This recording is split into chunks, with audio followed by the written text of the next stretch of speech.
Boa tarde a todos. É um grande prazer estar aqui.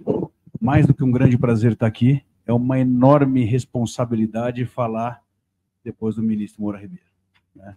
A cada encontro com ele, a cada dia que a gente vê uma palestra, a cada decisão, a cada abraço, a gente vê o brilho nos olhos de quem gosta do que faz, de quem ama do que faz e de quem faz bem feito, né? E isso é uma motivação, né? Eu acho que se a gente pudesse sempre ter esse brilho no olhar de fazer o que a gente faz e fazer bem feito da forma como é feito por ele, com amor, com dedicação, enfim, seria ótimo, né? Então, esses encontros são bons para a gente poder, a cada dia, motivar para continuar perseguindo aí a nossa luta, a nossa batalha. Bom, nós vamos falar no painel agora de agronegócios, um pouco de tributário, um pouco de restauração e recuperação judicial. E agora eu vou passar a palavra ao doutor Tomazetti, certo? Que vai iniciar os nossos trabalhos aqui. Muito obrigado a todos e boa tarde. Bom, boa tarde a todos. É um prazer poder falar aqui com vocês sobre esse assunto. E apesar do que o doutor Otto falou, da honra de ouvir o ministro Moura Ribeiro, que é alguém muito sensível, eu sou um ser humano horrível. Eu venho aqui porque eu gosto de dinheiro. Então, meu objetivo é estudar dinheiro até quando ele falta. Então, é para isso que eu trabalho com direito. Eu trabalho por conta de dinheiro. Não sou a pessoa mais nobre como o ministro Moura Ribeiro foi. Bom, me tocou um assunto que é um assunto muito importante e eu quero destacar para vocês um problema que a gente vai ter ao longo do tempo, porque é um problema relativamente recente relacionado à recuperação judicial do produtor rural. Não há nenhuma dúvida que o STJ facilitou a recuperação judicial do produtor rural quando ele dispensou o registro na junta comercial por 2 anos, inclusive gerando alteração legislativa para permitir aí a recuperação de quem exerce essa atividade sem o registro na junta. O primeiro caso é um caso muito famoso, que ficou famoso aqui em Brasília, que é o caso do José Pupim, numa recuperação de 1,2 bilhão de reais, em que ele se inscreveu na quinta-feira e pediu a recuperação na sexta-feira na junta comercial, mesmo antes da alteração legislativa. Bom, mas antes disso, eu quero voltar um pouco com vocês. A ideia da recuperação judicial é uma ideia de uma renegociação. O ministro Moura Ribeiro, eu sou velho, eu fui examinador de concurso no Decreto-Lei 7661, eu fiz a mesma pergunta para os candidatos. A mesma pergunta. E os candidatos, em geral, sabiam que a gente tem uma mudança de ponto de vista do Decreto-Lei 7661 para a Lei 11.101, porque agora a gente tem uma renegociação. A gente não tem mais um favor legal como a antiga concordata, mas uma renegociação. E essa renegociação, ela é incentivada porque a gente precisa incentivar. Hoje, a gente tem que partir desse pressuposto, e no agro isso faz muito sentido, que um negócio vale mais funcionando do que encerrado. A falência não é o fim do mundo, a falir faz parte do jogo. Mas se o negócio pode continuar funcionando, pode continuar gerando riqueza, esse é o nosso norte em todo esse sistema. Mas por que eu, credor, renegociaria? Eu quero receber meu dinheiro. Se eu emprestei 1 milhão, eu quero receber 1 milhão de volta. Se eu sou o Banco do Brasil, eu não vou concordar de jeito nenhum com qualquer proposta de acordo, ao menos num primeiro momento. Mas a recuperação judicial, dentro de algo que a gente estuda mais teoricamente, mas que é muito útil para a gente visualizar, ela trabalha com uma lógica de incentivos. Eu incentivo os credores a aceitarem a negociação, para que eles possam ter melhores resultados no futuro. E existem alguns incentivos que são forçados, outros nem tanto. Mas existem 5 referências que a gente não pode esquecer numa recuperação judicial. A primeira referência é que na recuperação judicial a gente consegue a suspensão das execuções contra o devedor. E para isso a gente precisa de um advogado de verdade, tá? De um advogado como o Dr. Otto, como o Dr. Caio, gente que sabe o que fazer. Sem citar questões, mas não é como o marido ou ex-marido de uma determinada apresentadora que pede recuperação judicial colocando a pessoa jurídica como ré e distribui para a vara criminal.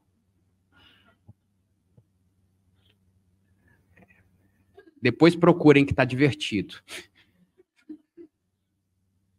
Isso aqui deve ser a pior recuperação judicial da história. Nem acho que seja uma recuperação judicial. Bom, mas a recuperação judicial, ela tem algumas grandes vantagens. E essa é a primeira, que é o que o pessoal chama de stay period. Quem me conhece há mais tempo sabe que eu tenho birra com expressões em inglês, eu tiro o ponto dos alunos quando eles escrevem isso. Mas aqui a gente não consegue fugir. O STJ chama de stay period nas decisões e nada mais é do que essa suspensão das execuções contra o devedor. Além da suspensão das execuções, que é algo que a gente consegue relativamente rápido, por exemplo, no caso da, vamos chamar, como chamam, da Starbucks, a recuperação ainda não teve a decisão de processamento, mas a suspensão já está valendo. Numa recuperação de 1,8 bilhão, a gente tem caminhos rápidos, desde que a gente cumpra tudo bonitinho para fazer isso. A outra grande vantagem é a decisão por maioria. É importante sempre, nós que estivermos do lado dos credores ou dos devedores, que informem que a decisão naquele processo não é uma decisão para o que o cliente, para o que o credor quiser. É uma decisão por maioria. Isso facilita chegar num acordo. Se você alcançar a maioria necessária, você impõe esse acordo, você arrasta os credores pela vontade da maioria.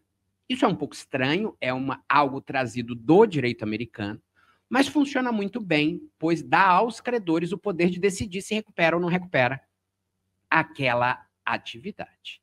E essas duas vantagens são meio forçadas. Não adianta o credor querer ou não querer, ele vai estar sujeito a isso. A gente tem, semana que vem, a Assembleia das Americanas. Vocês topariam, vocês como credores das Americanas, 80% de desconto, pagamento em uma parcela corrigida pela TR em 2043? Vocês topam isso? A Assembleia está marcada para a semana que vem. Vamos ver se vai acontecer ou não vai acontecer essa aprovação ou suspensão, como é o mais esperado neste momento. Bom, de toda forma, além disso, a gente precisa ressaltar mais 3 coisas. Primeiro, a recuperação judicial permite um financiamento especial. É possível que um devedor em crise obtenha recursos numa condição mais favorável do que conseguiria em outras situações de crise. Eu não acreditava, preciso ser sincero para vocês, que isso ia funcionar, mas o histórico nos primeiros 2 anos de vigência do chamado financiamento especial para empresas em recuperação judicial tem sido muito positivo. Você tem uma captação desses financiamentos superior a 12 bilhões de reais para empresas em recuperação judicial, com um grande incentivo de, na falência, receber na frente de todo mundo, inclusive do AJ. Então, você tem esse outro incentivo. Além disso, você permite a venda de ativos sem sucessão. Quem comprar ativos de um devedor em RJ consegue comprar sem risco, livre e desembaraçado. E esse dispositivo, que é o artigo 60, ele já foi declarado constitucional pelo Supremo Tribunal Federal, a DIN 3934. Então, mesmo que o juiz do trabalho tenha um dia ruim em casa e resolva não aplicar essa regra, a gente consegue suscitar reclamação para o Supremo Tribunal Federal e manter a aplicação dessa regra. E a última vantagem, de novo, eu não gosto da expressão, mas é o que a gente chama de imutabilidade das vendas realizadas. Eles gostam de chamar de mootness doctrine. Significa que, uma vez realizada qualquer venda de ativo, se o dinheiro foi recebido pelo devedor, isso não será desfeito. O STJ não se pronunciou sobre isso ainda, mas o TJ São Paulo, o TJ do Rio, o TJ do Ceará e o TJ do Mato Grosso já aplicaram esse dispositivo que reconhece a imutabilidade das decisões. Então vejam que a gente tem grandes vantagens para a recuperação judicial, mas ela não é uma panaceia universal. Ela não vai resolver todos os problemas, como o problema do sujeito que eu mencionei para vocês aí. Mas ela tem uma trava, e é uma trava que afeta muito o agronegócio. A recuperação judicial, ela não abrange todos os credores. Ela não abrange todo mundo. Eu sou procurador do Distrito Federal, então sou literalmente advogado do diabo, eu posso falar. O fisco não está abrangido. O fisco, se você quiser negociar, você vai negociar separado com o fisco federal. Aqui no DF a gente não tem parcelamento especial, não. São Paulo tem, Santa Catarina tem, mas a maioria dos estados não tem.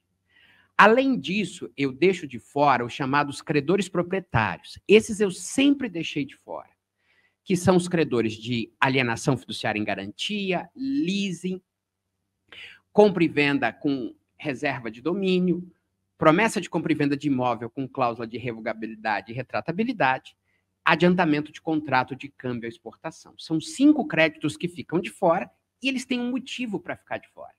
Eles ficam de fora porque eu não tenho incentivos suficientes para eles. Para eles vale apenas a falência, porque eles ficam em 4º lugar, eles recebem antes do AJ também, na ordem de pagamento. Agora, para o agro, se mexeu mais um pouquinho. Se tirou mais algumas pessoas, e a gente está tendo problemas muito sérios com isso. Para o agro, não só para o agro, mas o agro é o mais afetado, foram tirados, estão fora do acordo da recuperação judicial, os créditos decorrentes de atos cooperativos. Artigo 6º, parágrafo 13. Tem uma ADIM contra esse dispositivo, a ADIM 7442. É uma inconstitucionalidade formal que eu acho que existe. Mas a gente está tendo um grande problema no agro, porque um dos grandes credores é o Cicobi. E o Cicobi, eu não sei se vocês já tiveram a oportunidade de negociar com ele, ele é ruim de negociar. Ele é osso duro. E aí, o empréstimo feito com uma cooperativa de crédito é um ato cooperativo? O TJ São Paulo tem uma decisão dizendo que não e tem 5 decisões dizendo que é e que fica fora da recuperação judicial. TJ do Mato Grosso, fora da recuperação judicial. O STJ ele tem uma decisão já, no mesmo sentido de que fica fora, mas é uma decisão com uma peculiaridade. É uma decisão que, na verdade, tinha um problema de data na história. Além disso, ficam de fora créditos decorrentes de cédula de produto rural física com antecipação ou com troca por insumos, a chamada operação de barter. Isso nem está na 11.101, isso está na Lei 8.929 de 94. Um veto que foi derrubado. Esse crédito ele é importante, tá? Eu cometi o erro de falar que essa alteração legislativa ela foi um equívoco, que ela não tem justificativa, e a pessoa que escreveu a alteração legislativa estava bem aqui assim. Então, espero que não sejam vocês, mas eu continuo achando que é um erro, que vocês não tenham trabalhado nisso também. Além disso, ficaram de fora os créditos decorrentes de aquisição de propriedade rural nos últimos 3 anos. Ficaram de fora os créditos rurais com recursos oficiais que tenham sido renegociados. É muito importante a gente entender essa conta. Isso é tudo da Lei 14.112, porque a gente precisa alertar ao nosso cliente se vale a pena ou não vale a pena pedir a recuperação judicial. Porque a recuperação judicial ela tem um risco elevado. Se não der certo, eu vou falir. Se não der certo, a falência será a minha solução. Mas eu preciso, antecipadamente, especialmente para o produtor rural, falar, olha, eu preciso analisar da sua lista de credores quem você vai abranger na recuperação. Quem você precisa da votação favorável. Você não vai abranger todo mundo. A sua lista tem limites. dá para brigar contra essa abrangência? Especialmente com o ato cooperativo, a gente tem boas brigas. Nos outros casos, é muito difícil enxergar qualquer inconstitucionalidade. Então, é bem complicado afastar essa exclusão desses créditos, afastar a extraconcursalidade desses créditos. 2 alertas precisam ser feitos. Aqui vocês têm cara de advogados ricos, vocês não devem pegar recuperações judiciais deste tamanho. Mas tem 2 brigas que não foram feitas em relação a essas novidades. Uma, na recuperação extrajudicial, essa exclusão não está prevista. Se eu consigo renegociar extrajudicialmente, a maioria ela é mais simplificada e a maioria ela consegue ser moldada porque eu que organizo as classes, desde que eu obedeça os parâmetros legais. Há um caso muito grande em que meu cliente, inclusive, não queria a recuperação extrajudicial, mas que foi homologada. Um caso no Mato Grosso, da chamada Atlas Agroindustrial. Recuperação extrajudicial homologada. Eu até fiz o recurso de apelação, mas não acredito muito que eu vou conseguir ganhar isso. E foi uma dessas situações. A outra situação é a recuperação judicial especial para devedores microempresa e empresa de pequeno porte e para produtores rurais, pessoas físicas, com passivo de até R$ 4.800.000. Lá não tem essas exclusões. As exclusões são apenas aquelas específicas dos créditos proprietários. As outras não são excluídas. Então, a gente tem um caminho ainda bem vasto para trabalhar, a gente ainda tem muita coisa para resolver na recuperação judicial do produtor rural, na recuperação judicial do agronegócio, mas é importante a gente ressaltar que no ano de 2023, tirando Americanas, 123 milhas, que é uma confusão, está suspensa ainda, Starbucks, as maiores recuperações judiciais do ano de 2023 são recuperações judiciais de produtores rurais. Então, o agro é o caminho e é muito importante não demorar demais. A recuperação judicial ou a extrajudicial, ela é um remédio, mas ele não pode ser dado tarde demais. Lembrem-se de trabalhar muito nessa conscientização do cliente, ainda existe um preconceito, mas é um caminho que pode ser muito, muito útil para os clientes. É isso que eu tinha para passar para vocês. Obrigado pela atenção.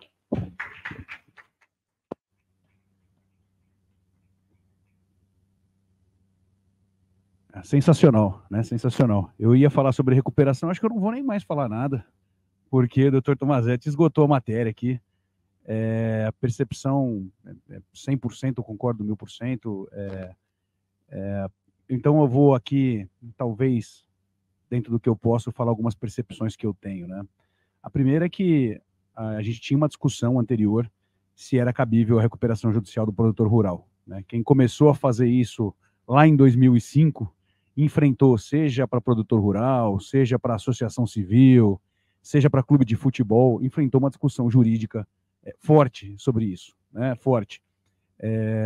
Prevaleceu o entendimento de atividade econômica organizada, né? Quer dizer, isso acabou acontecendo, e o STJ, no recurso repetitivo, se eu não me engano, 1145, eu não tenho quase certeza que é esse, realmente fez o que o doutor Mazetti falou, olha, se você exerce atividade há 2 anos, e exerce, obviamente, e registra, mesmo que seja um dia antes, tem o registro, pode, e há casos que nem tem registro ainda, né? Há casos que nem a discussão do registro, porque quer não, é uma formalidade, né? Ele exerce atividade econômica organizada, e por isso é empresário, de acordo com o Código Civil, né? Mas essa discussão foi superada, né? A discussão foi superada em times de futebol também, a gente faz a recuperação judicial do Guarani, lá em Campinas, né? O escritório faz. Enfrentamos essa discussão, enfim, e conseguimos, graças a Deus, passar por essa discussão, né? É uma atividade econômica organizada, apesar de ser sob o formato de associação, mas é. Então, possibilidade ou não de recuperação judicial do produtor rural, acho que hoje já não recai mais dúvida absolutamente nenhuma, né? O doutor Tomazetti falou aqui uma coisa importante, o plano é absolutamente negocial, do produtor rural, ele é absolutamente diferente de uma empresa e de uma indústria, né? Numa indústria você tem um faturamento mensal, um fluxo de caixa mensal, vai gerando e vai fazer. Normalmente o produtor rural, ouvi hoje falar que tem até 3 safras, mas que sejam 2, que sejam 1, que sejam 3 safras, quer dizer, não dá para fazer um plano de recuperação judicial como se fosse chapinha, né? Vamos fazer um plano aqui para pagar mensal, vai chegar num mês que não vai ter safra, não vai pagar, então a responsabilidade do advogado e de quem faz a recuperação do produtor rural é absolutamente importante para não errar, né? Então, tem uma safrinha, tem uma safra, aqui vai dar tanto de margem, alonga isso para tanto tempo, tem insumo para comprar, não adianta fazer. Quer dizer, o plano de recuperação judicial, ele é negocial, ele é financeiro e é absolutamente estratégico, né? Se não tiver uma boa estratégia para fazer um bom plano de recuperação judicial, fatalmente vai chegar na falência, como o doutor Tomazetti falou, e o que ninguém quer, né? Fazendo um paralelo aqui um pouco para o direito americano, e até pegando um pouquinho do que o ministro Moura Ribeiro falou, que eu acho que é importante, e falando um pouquinho do que o doutor Tomazetti fala que não gosta de inglês, de juridiquês, mas vou falar, né? Nos Estados Unidos, a grande diferença da legislação brasileira para a americana, e não é só da legislação, na minha percepção, mas também do judiciário, é que lá, tudo bem, o rigor não cumpriu, faliu, só que lá você tem um fresh start rápido. Aqui a gente não tem isso. Aqui faliu é uma doença que não cura nunca mais. Se vocês conseguem falar de alguém que se reabilitou aqui, eu não lembro, você lembra de alguém que reabilitou? Um caso. Pra vocês terem uma ideia, a gente entrou ano retrasado na falência da Giovanna Baby. Falência de 99, já pagou o principal e não consegue fazer. 99, nós estamos falando de 24 anos. Então, a gente, entre aspas, utilizou um pouco dos institutos americanos, mas daquilo que faz a economia girar nos Estados Unidos, que é o fresh start, quer dizer, tudo bem, não deu certo, vamos continuar, faz parte do negócio, né? Trump não falhou 5 vezes? A gente não tem isso aqui. Aqui você falhou uma vez, olha, para reabilitar é um milagre. É um milagre. Um caso do Dr. Tomazetti eu nunca vi mesmo, né? Então, voltando aqui para a nossa conversa, a decisão da recuperação judicial é seríssima, as consequências são sérias, obviamente, e fazer um bom trabalho, que eu acho que é a nossa missão aqui, é tão sério quanto isso, né? Quer dizer, a nossa missão aqui é fazer efetivamente um trabalho que ele vá colocar na mesa, entregar tudo aquilo que pode, dentro dos limites do fluxo de caixa, dentro dos limites da inteligência, e diferente daquilo que foi feito por aquele ex-marido da apresentadora lá, que é uma versão ridícula de uma recuperação judicial, né? O como não fazer. O como não fazer. O que é ruim para a gente, porque acaba denegrindo o Instituto. Né, gente? Tudo que a gente não quer é falar, tem recuperação judicial, né? Aquele advogado de recuperação judicial. Quantas vezes eu vi? Você é advogado de recuperação judicial, né? Parece que é classe B, né? Então, assim, tudo que a gente não quer é denegrir o Instituto, pelo contrário, a gente tem que fazer o Instituto ter a relevância social que ele efetivamente tem. Tá? É isso que é importante. O doutor Tomazetti falou da CPR, eu acho que é importantíssimo falar de cooperativa e CPR também, né? Eu estudei bastante sobre isso, para falar a verdade para vocês, e eu discuto, acho que isso não está julgado ainda, acho que vai ser matéria de muitos anos de discussão, né? A gente discute muito a abstração da CPR, quer dizer, quando ela é ou não abstrata, e aí sim a sujeição ou não, tá? Ou seja, né, quando ela é vinculada a um contrato futuro, quando ela é por permuta, né? Como é o nome da permuta? Barter. Quando é barter, ou seja, quando é contrato de permuta, ou se ela é um mútuo disfarçado, enfim, é uma CPR, que aí é uma discussão que efetivamente pode ser sujeito ou não, tá? Isso é importante.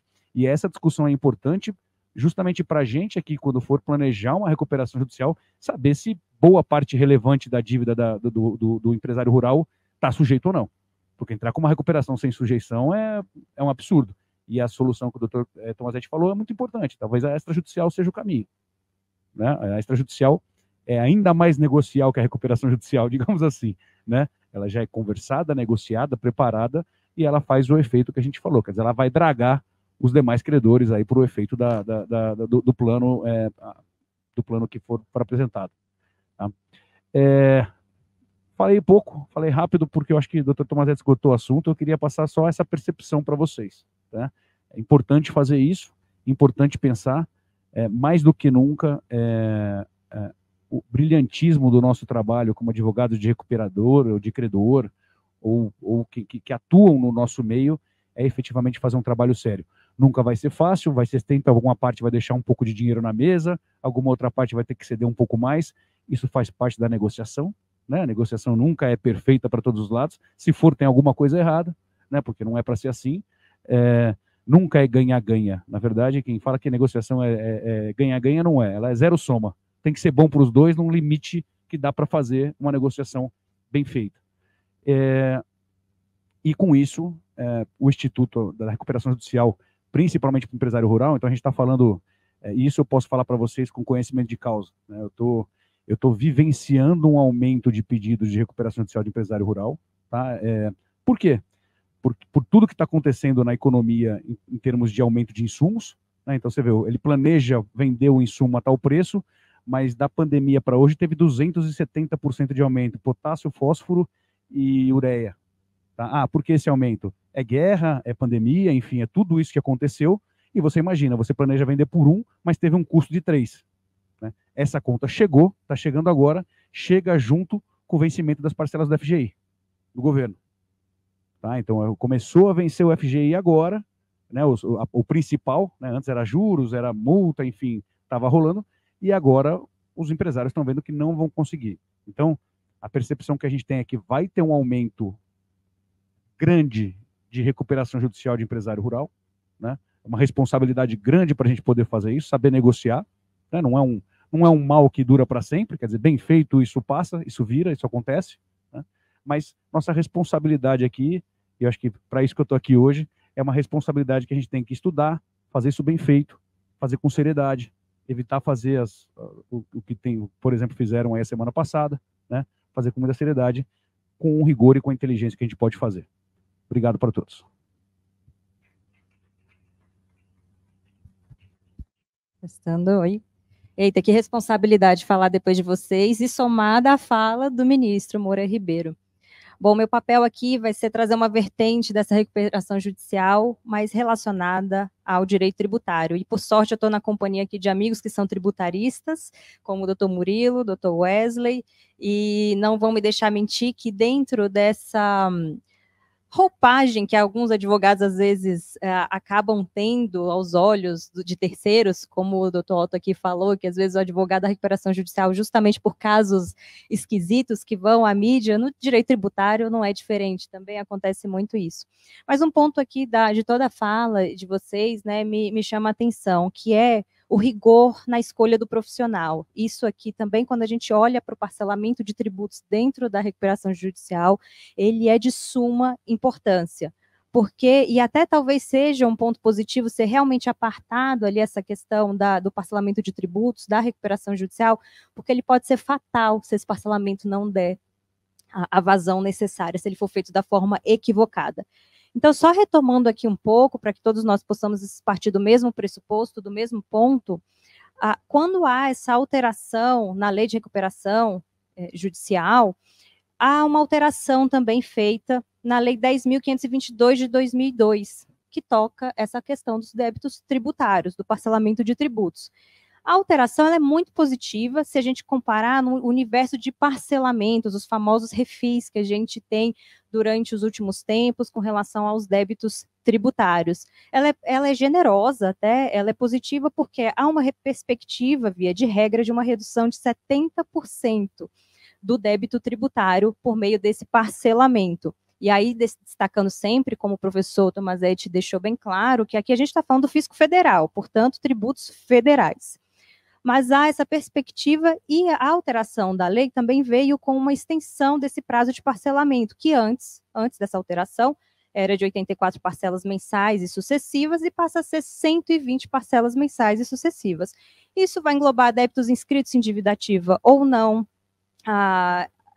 dívidas com a Fazenda Pública Nacional, a Fazenda Nacional, mas também com a Receita Federal, e no campo da Receita Federal, questões muito positivas como utilização de prejuízo fiscal e base de cálculo negativa da contribuição social sobre o lucro líquido, a CSLL, que é muito discutida em vários parcelamentos, às vezes é previsto, às vezes tentam no processo legislativo retirar essa possibilidade. Nesse caso, nas alterações trazidas, é sim possível fazer esse tipo de operação, além de compensar com outros créditos tributários que, porventura, aquele contribuinte, aquele produtor rural, pessoa física, tenha. Então, vejam que são pontos muito positivos e, repito, até generosos. Agora, aqui o grande cuidado, porque da mesma forma que vem alguma generosidade, a gente tem que tomar muito cuidado com os efeitos dessa generosidade, caso algo saia errado. E até um ponto, eu tenho, às vezes por diversão, olhar as regulamentações e comparar com as leis, né? Então, a gente tem a Lei 10.522 sendo modificada e, posteriormente, uma instrução normativa da Receita Federal, que é a 2063 de 2022, fazendo as alterações nessa dinâmica para regulamentar a nova vertente, essa nova realidade do parcelamento de tributos dentro da recuperação judicial.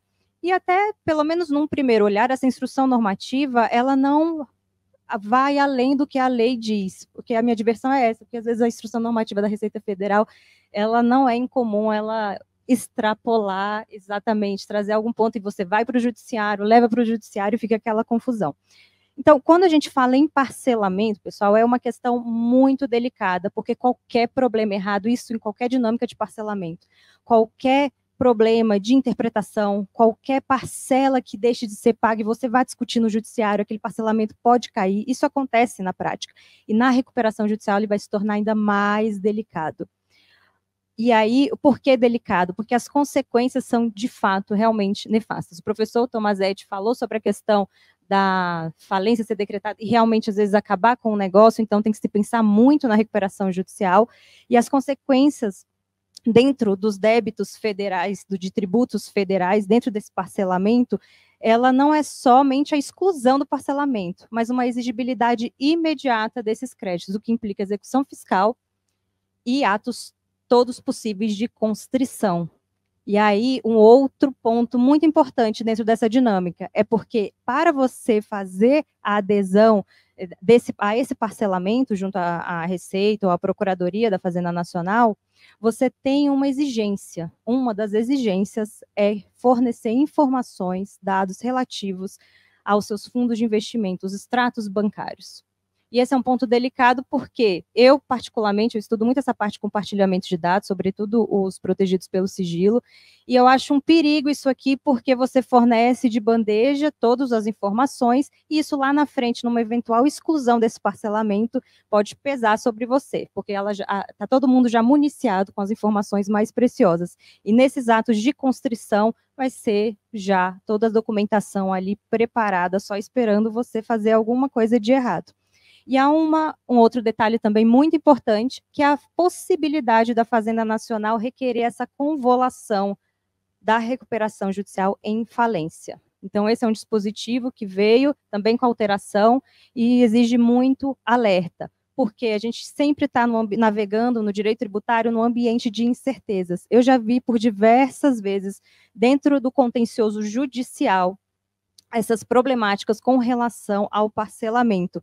Um entendimento errado, você tem um contencioso gigantesco e exigências imediatas, até que, e isso já para um produtor rural, pessoa física, que está se valendo da recuperação judicial, não tem condições, não há esforço, não há condições, não há energia para que ainda se enfrente um contencioso de sei lá quantos anos. Então, essas são questões muito de atenção, são delicadas e que merecem um reforço, sobretudo da equipe que está atuando, como a gente tem falado aqui, nessa recuperação judicial. E aí, para já caminhando para o fim, e seguindo nesses pontos de atenção, há uma questão interessante, que é a possibilidade desse contribuinte, desse produtor, pessoa física, apresentar à Fazenda Nacional uma proposta de transação. Essa é uma questão bem interessante, porque você passa a ter um diálogo maior entre fazenda, entre fisco e o contribuinte, o produtor rural, nessa toada de se tentar recuperar aquelas atividades econômicas e não deixar ela ser findada, você ir à falência.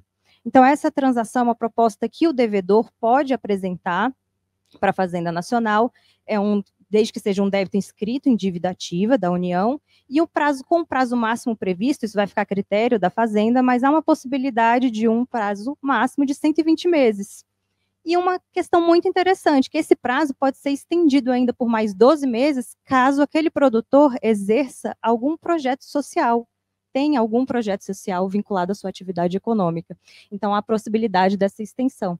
Aqui é um diálogo nessa vertente que a Fazenda tem assumido muito nos últimos tempos, de realmente tentar critérios menos para tentar percorrer o caminho ali atrás do contribuinte e ter essa questão, uma vertente mais de diálogo. Então, é uma questão positiva, um ponto positivo. E aí, a outra questão também, um outro apontamento, é que e já finalizando, esses créditos que podem ser submetidos ao parcelamento, eles devem ser escriturados. Isso, às vezes, na realidade de um produtor, principalmente quando a gente fala de um produtor, o doutor Bruno falou no painel anterior, que as classificações como pequeno, médio e grande, se nós falarmos da realidade de um produtor rural, que talvez seja de menor porte, a questão da escrituração é um problema. A questão da governança dentro da realidade ali econômica dele também não é tão fácil assim. Então, mas é uma condição desse parcelamento, que exige extremo cuidado, porque essas escriturações também têm que ser entregues de forma tempestiva, elas não podem ser entregues posteriormente. Concluindo, então, e deixando duas reflexões aqui. A primeira é, como falamos antes dessa alteração na lei, na legislação, para permitir a recuperação judicial desses produtores rurais, pessoas físicas, havia o entendimento, né, o paradigma no Superior Tribunal de Justiça, no STJ, sobre a possibilidade desse produtor rural estar inserido, sim, na recuperação judicial. E aí a reflexão é, será que para os parcelamentos tributários também podemos englobar, antes da vigência da lei, esses produtores? Né? E o segundo ponto é, reiterando a organização contábil e a governança interna desses produtores rurais, pessoas físicas, a importância de conscientizar, e nós, enquanto advogados, conscientizando nossos clientes dessa importância da escrituração contábil, do balanço patrimonial, eventualmente que haja, do livro caixa, todos esses cuidados anteriores para, caso lá na frente se precise qualquer ajuste relacionado a uma recuperação judicial, ela possa ocorrer da maneira mais fluida e da maneira mais correta e propositiva possível. Obrigada. Sensacional, sensacional. Parabéns. E é verdade mesmo. Acho que essa responsabilidade mútua, inclusive no tributário, com a consequência da falência, né, que é uma consequência fortíssima em parcelar e não pagar, né, talvez, estava conversando com o doutor Tomazetti aqui, ele viu uma vez, ainda não viu o fisco pedir a falência por descumprimento de pagar em parcelamento, mas isso eventualmente vai acontecer, né. E assim encerramos nosso painel. Obrigado a todos pela paciência. Foi uma responsabilidade grande, volto a falar depois do ministro Moura Ribeiro, mas acho que foi muito proveitoso. Boa tarde a todos. Tchau, tchau.